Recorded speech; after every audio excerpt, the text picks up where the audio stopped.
Okay, in this video we're looking at things that wouldn't come up at junior cert level but often can come up at leaving cert level.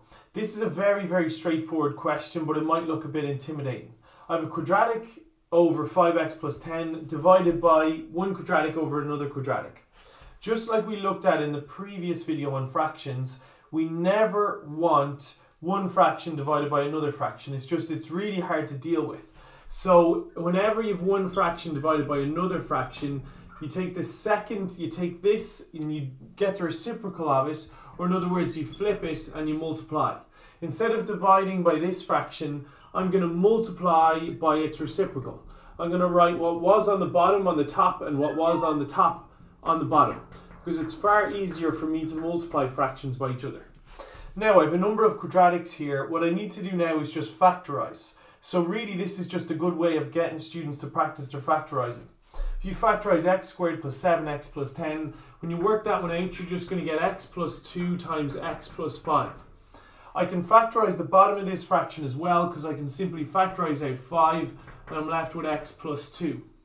If you factorize 2x squared plus 19x plus 35, you're going to end up with 2x plus 5 times x plus 7. And if you factorize x squared plus 12x plus 35, you're going to get x plus 5 times x plus 7. Now, obviously you spend a bit of time and you work on factorizing each of those. But in a question like this, whenever you get a question like this, almost everything cancels out. So I want you to notice what's happening here. I have an x plus 2 on the bottom, which will divide into x plus 2 on the top once. X plus 5 on the bottom will divide into x plus 5 on the top once.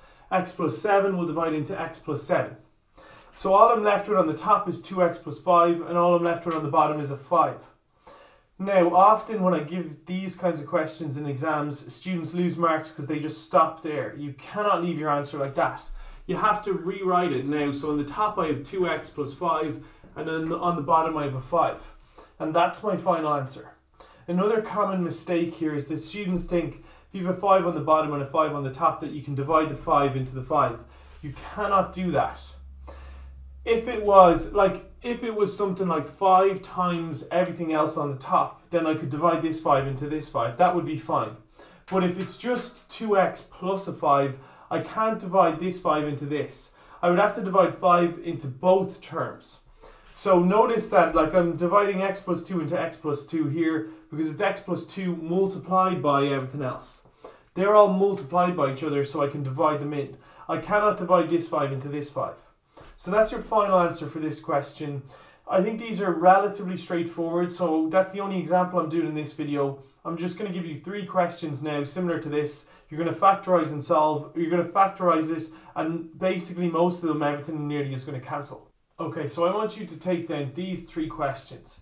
In each case, you've one fraction divided by another fraction, and in each case you have to factorize a number of different things, and most of them are going to cancel. So I want you to take down these 3 questions, pause the video and work through them yourselves, and then compare them to my solution. So the first one, I had one fraction divided by another.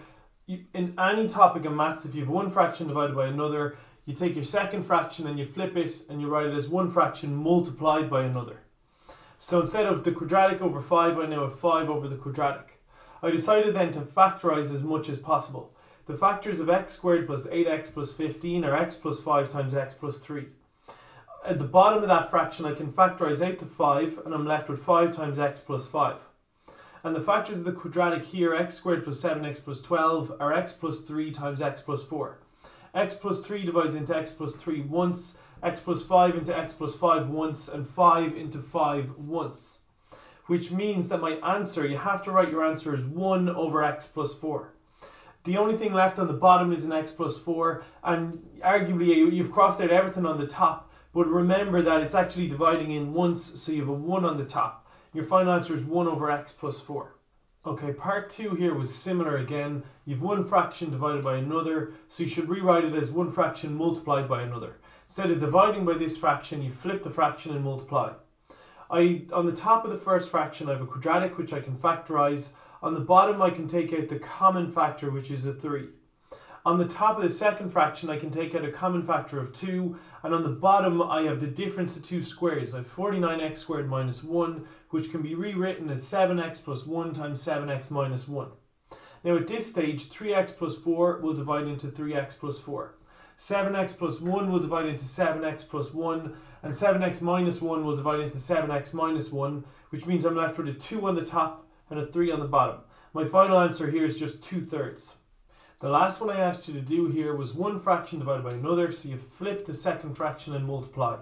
And at this stage, there's nothing you can do with the top of the first fraction, but the other three are all quadratics. So I can factorize all of my quadratics and see what's going to cancel out.